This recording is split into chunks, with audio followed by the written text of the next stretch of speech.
And good morning. Can you hear me? Okay, so let me start the session. Okay, so today I'll be talking about how to ace, how to crack a UX design interview, and what are the preparation that you need to do, and what kind of homework, how to make your portfolio stand out, and so on. So basically, I'll talk about how to get ready for the interview. So this is me. Whoever knows me, this is Manpreet, and I am a UXer. I have been doing this or like being in this industry since last 15 years, and I worked with a lot of tech startups, a lot of businesses, a lot of corporates, and I've created a lot of experiences for digital channels.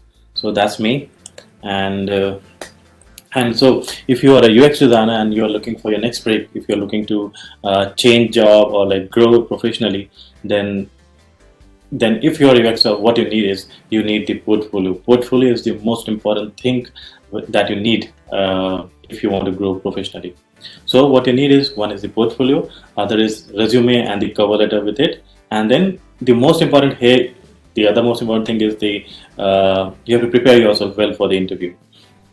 So in the next few slides, I'll talk about how you can do that and what are the preparation that you need to do to be interview ready.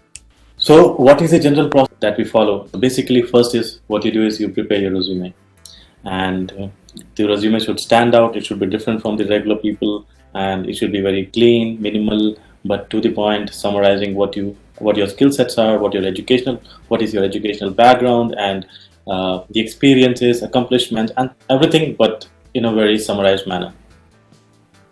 So once you have the resume, what you do is you send out the resume. Basically, you apply for jobs.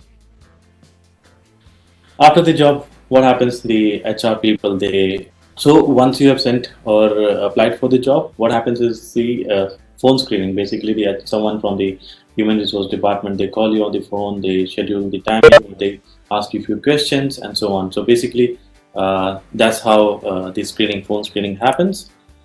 And after that comes the most difficult part, and that is face-to-face interview. This is the most difficult part, and this is where you need to prepare yourself well. And once you do good in the interview, you get the job and you can start working for the company. So what I'm going to focus more on is the face-to-face interview here, and I'll talk about the other parts too. So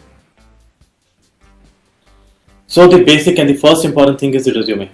So this is the first impression. So basically, once you have sent out your resume to the HR person, look at your resume, and from there you'll figure out the kind of person you are, what is your educational background, and that becomes the starting point.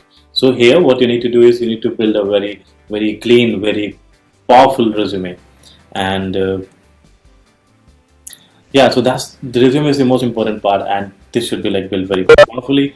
And what are the good qualities of resume? So basically, so the first thing and the most important thing is like summarizing your core values. So who you are as a person. So here you start with the basic summary of, like, if you are a new graduate, then you start about your specialization, what you have learned, and your accomplishment, and so on. So basically, you talk about yourself. You try to present yourself in the best manner, and that's the summary part. So, but if you are experienced, if you already have like 3 to 4 years of experience, what you start doing is start talking about your work experience, or what have you achieved, and what are your skill sets. So, if, for example, 3+ years of experience in design or something like that, So basically, you start about with the best presentation of yourself. So here you present and explain why you are the qualified person for the job. So once you have summarized about yourself, then what you do is you communicate confidence. So basically, you try to present the information in a very confident manner. So basically, you try to show what you have accomplished in the form of. So here I have shown 2 examples. One is like increased conversion by 3%. So straight away, like once you start writing these kind of languages, what will happen is you will start building.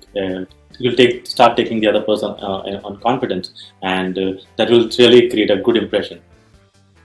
So that is the confidence you bring through your language.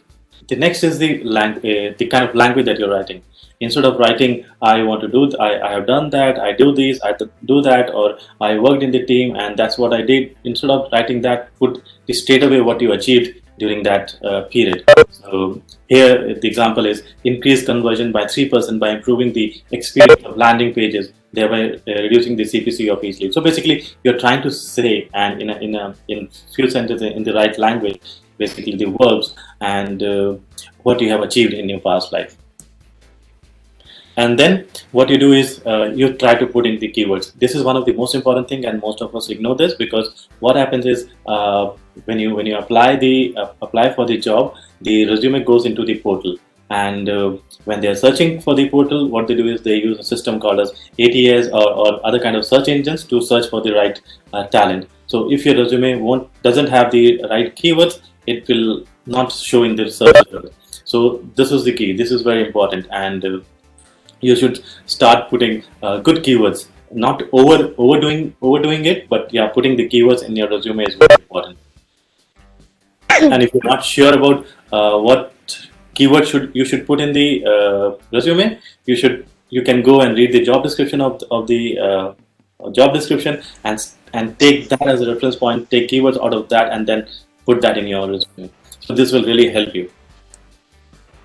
So these are simple and classy and clean designs of how the resume should look like. It should not be just a document or a text file, but basic information properly segregated into like who you are, what do you want to achieve in your life, then a contact module, educational module, or skill set, and so on. So basically, one pager or two pager wherein you mention everything in a very organized manner.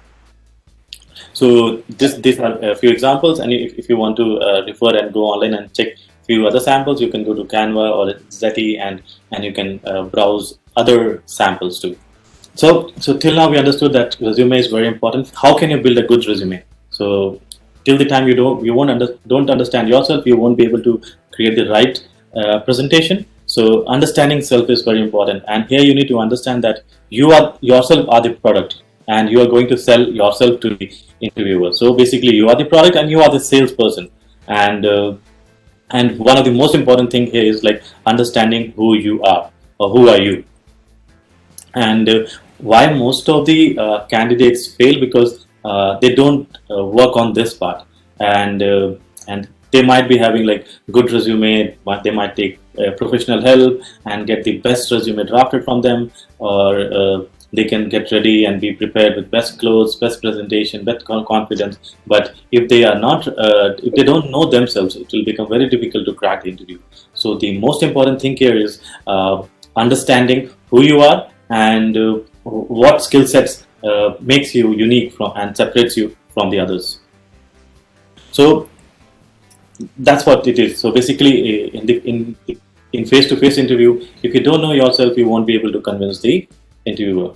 We consider ourselves as if we know everything about ourselves, but it's not the case. So once you start understanding, learning about yourself, or putting that in paper, or writing about yourself, you will face challenges. You will face difficulty in writing like even 20-30 lines about yourself. So since you are a unique blend of abilities, skills, and personal qualities, and this you learn through your personal and the professional experience. So you're a complex product, so you need to understand yourself and be very aware of your skill sets and your abilities. And so here, if you try and put in more efforts, if you try to understand yourself better, then you will be very much confident about yourself, and you will be able to crack the interview in a very easily manner. So here the key is creating a complete diary of yourself. Basically, you create a complete list of your accomplishments. Like take out a notebook, take out paper, and start writing about yourself. What you have done to date, what have you achieved, whether it's educational or work from the work or other kind of experience that you have in your life, and see how that can align, or how does that align with the requirement of the employer. So create a diary, put everything. Even if you have worked on some part-time job, or like some other vocational courses and so on, so put everything together in the diary, and try to create a list of the key accomplishments and everything around that. And once you have done that, what you can do is then you can start putting it in the right perspective. Basically, you have a job description, start reading that properly, understand that what they need, and then try mapping what you have listed down and align with the requirements. So once you start doing that, you will see that you have like a lot of unique qualities, and then once you understand those qualities, you will be able to present yourself in a better manner. So basically, when you're drafting or compiling the list, or the most important things that you've done in your life, so these are the different headings, or the different groups that you can list those items into. So basically, what are you strong at? What is the knowledge or the experience that you have? What are your personal strengths? Then what are you best at? Then what are your key accomplishment, in whether it's educational, whether you were gold medalist in your education, or like you took part in some kind of activities or so on. So basically, whatever your accomplishments were, if you're a fresh graduate, or if you are already an experienced person, so what are the achievement that you had. So basically, it could be like receiving a growth, promotion, or it could be like rewards and so on. So basically, try to put everything in the resume, and also learn about what you have done. So, and what are your strengths? So basically, this is very important, and this will uh, this can work as the base of your entire next activities. So basically, understanding yourself will help you convince the employee in a better manner, and this entire exercise will help you understand what are your strengths, what are your achievements, and what are your areas of knowledge.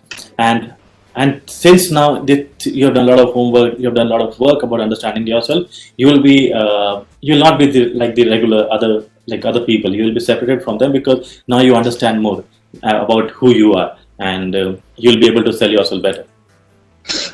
So those were the background